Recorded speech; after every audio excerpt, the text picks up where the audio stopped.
Hello everyone and welcome back to GodSaw's Turnbuckle, and today we will be doing a quick review over WWE Saturday Night's main event for December the 13th, 2025. And of course, this was the show for John Cena's final match, which we will talk about that one more towards the end. I do kind of go over the show as a whole for this and just kind of review everything because honestly, for the most part, I thought this was actually a really good show. I did actually personally enjoy the show itself.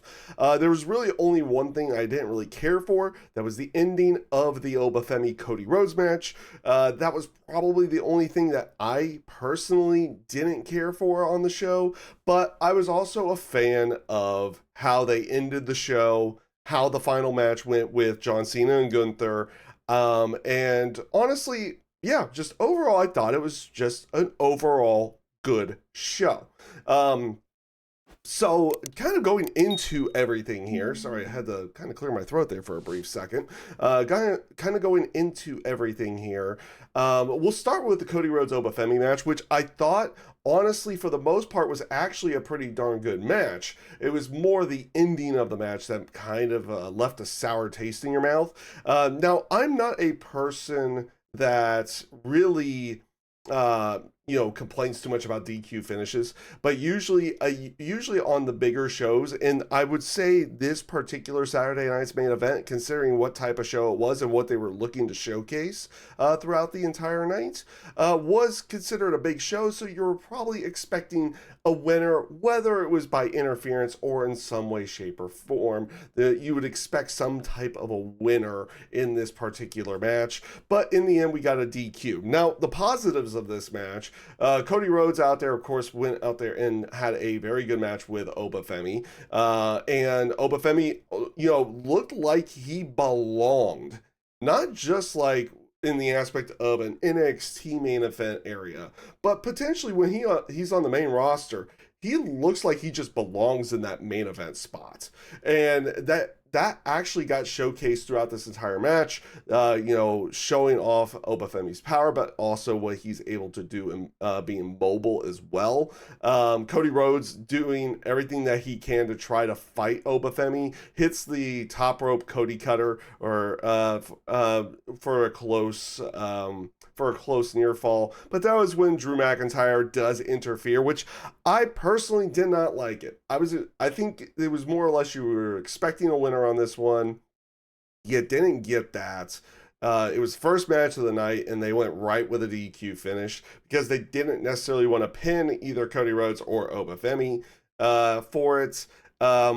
Like I said, they could have furthered story along with this one with Drew and Cody, and technically you do that by him ruining the match. I do like the aspect after the match that Femi is not happy with Drew McIntyre with what he did, and actually him and Cody Rhodes' dispatch of Drew McIntyre. I think that was a good touch to it, but overall, kind of disappointing that they went with the DQ finish on that one, and it just left a little bit of a bad taste in your mouth, like right there at the beginning of the show. So yeah, overall, I thought the match before the ending was good. It just, you got a bad taste in your mouth with the DQ finish to go along with it.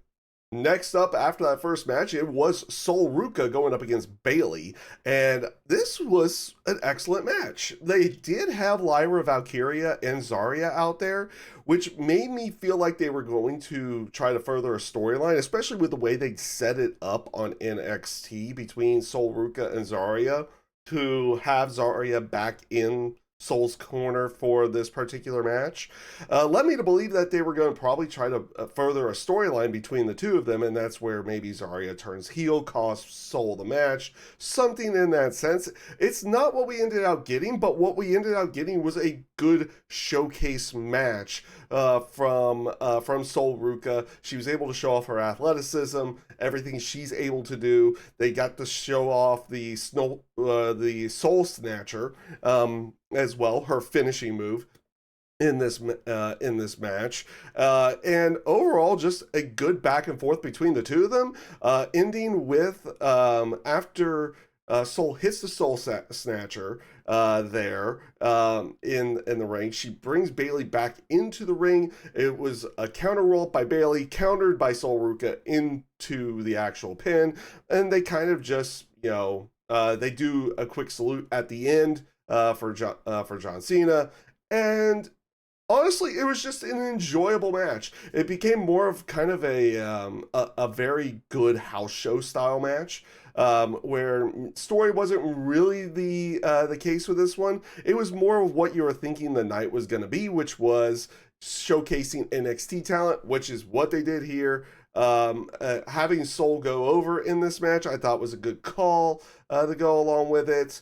And of course, Bayley's going to go in there and have a good match to go along with everything as well. So overall, I enjoyed this match. Might have been the best match on the show to a certain degree. Some people would definitely put that as the best match on the show. I would put that highly up there as well, which we'll kind of get into a little bit more with the next match in a brief moment.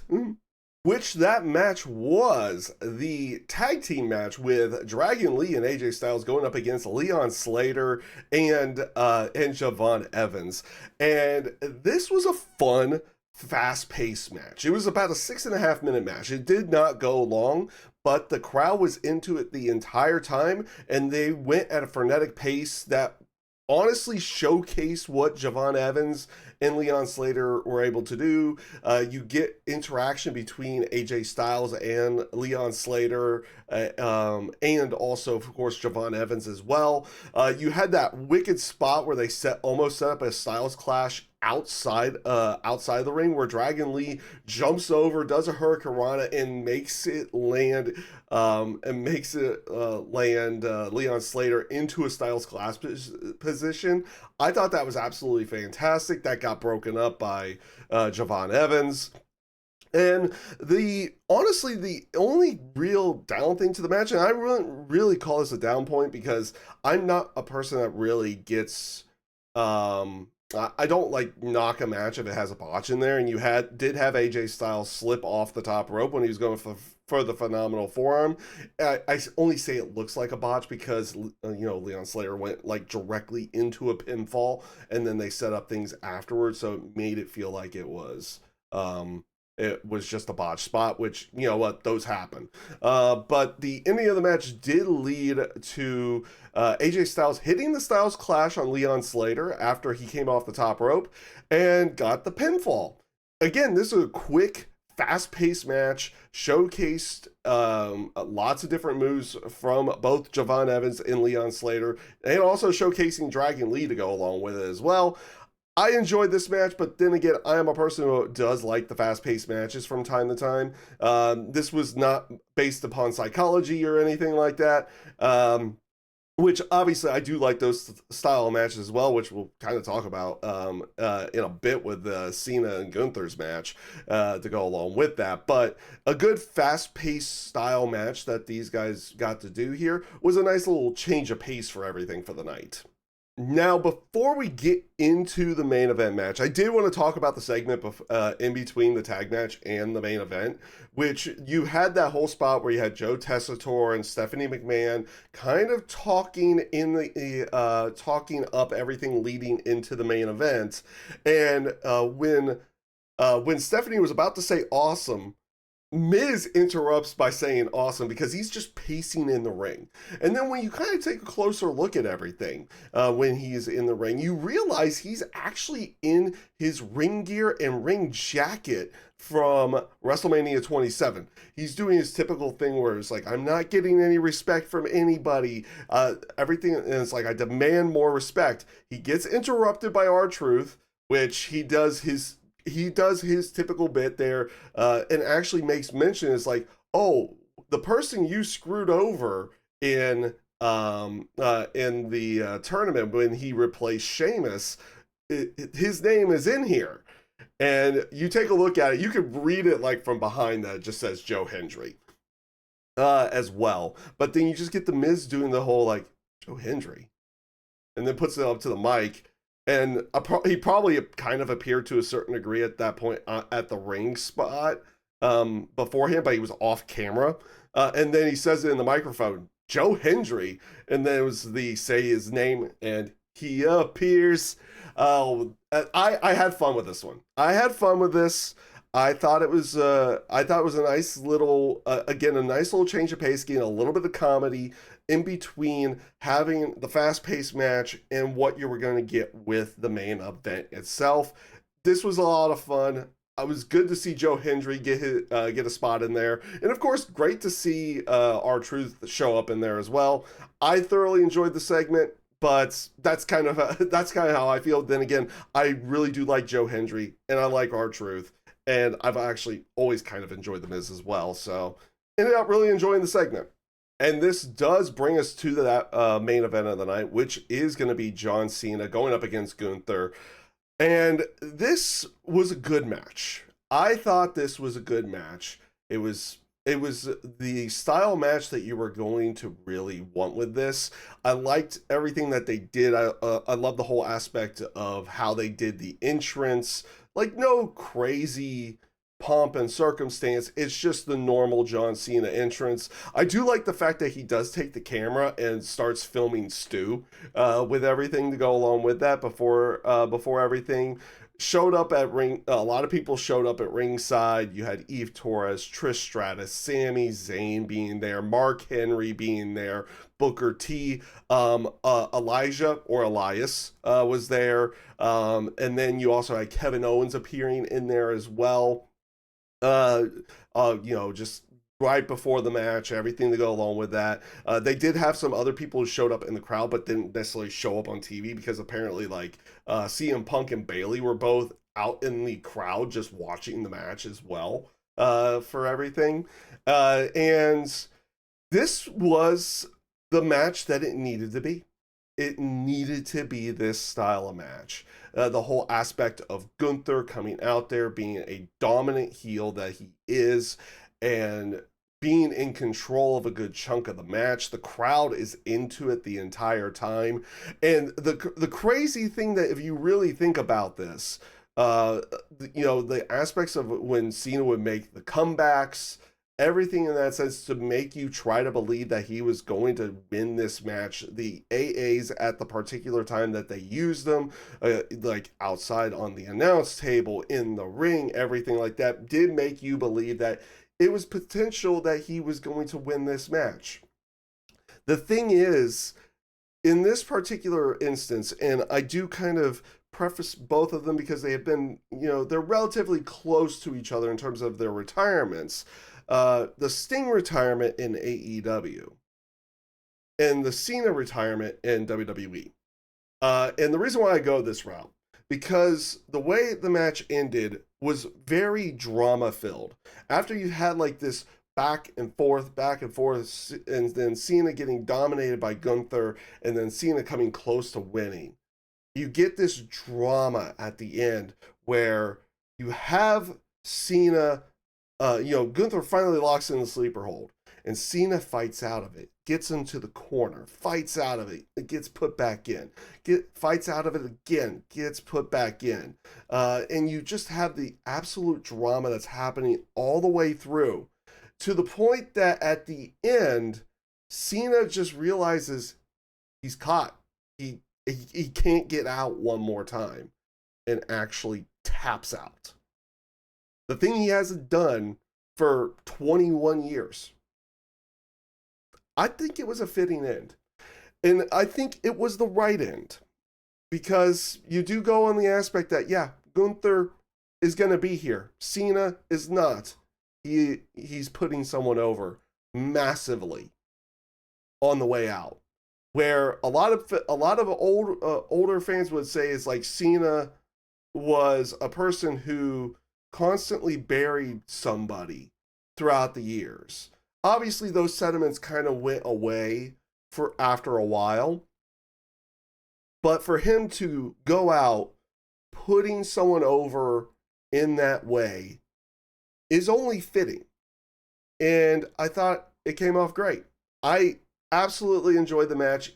It was the right finish. Here's the thing: people will bring up the Sting one from AEW, and here's the thing about that: that was also the right ending. Because what was the point of Sting's entire thing in AEW? He was with Darby Allin the entire time. He was putting over Darby Allin the entire time that he was in there. And this was just his end. And you know, the factor, and the only reason why it ends out working where he goes out a winner in AEW is because they never beat him to begin with. It's almost like with what you would have considered with the Undertaker streak. I don't think the Undertaker streak should have ended. And if it should have ended, it should have gone to a star that's going to absolutely make your next generation. Brock Lesnar was a made guy when he beat the Undertaker. It would have probably done more for Roman Reigns at that point in time for him to be the one to do it. Which, that's why I kind of say they probably should never have broken that record. They should have probably never had him lose at WrestleMania. But if they would have done it, yeah, you do it with a Roman Reigns because it would have made him completely. Brock was already made, didn't need it. In AEW, they never beat Sting. And that's why it was correct for him to go out winning. Which is why it is correct with the way that this year went in terms of how the matches went and everything like that. You know, Cena had lost here and there. Like, there was vulnerability. And heck, there was vulnerability at the beginning of the tour where he said, I don't know how well this is going to go with everything. So it was only fitting that he does the honors and does it for Gunther on the way out. And obviously as well doing the honors for Dominic Mysterio at Survivor Series to go along with that as well. He beat Dominic for the Intercontinental title and lost it back to him. Perfectly fine. Which is why, like I said, I thought it was a fitting end. And it was a great show in that sense. The only thing that I really have a complaint over is the ending of the Oba Femi and Cody Rhodes match. That's the only thing. I don't think I'm the only person that's really, saying this, that they think this was a fitting end for Cena's last match. I know there's a lot out there that's like, oh, he should have just passed out or even should have won the match. I think the tap out was the right way. I really do. But that's just me. That's just me, and that might be some other people as well. That might not be somebody who's watching this at this point. And you're obviously, entitled to opinions and everything that go along with that, which is why if you do have an opinion based upon John Cena's final match, feel free to leave a comment down below. And of course, subscribe to the channel if you so wish. And with that being said, I hope you all take care, stay safe, stay healthy, and have a great rest of your day.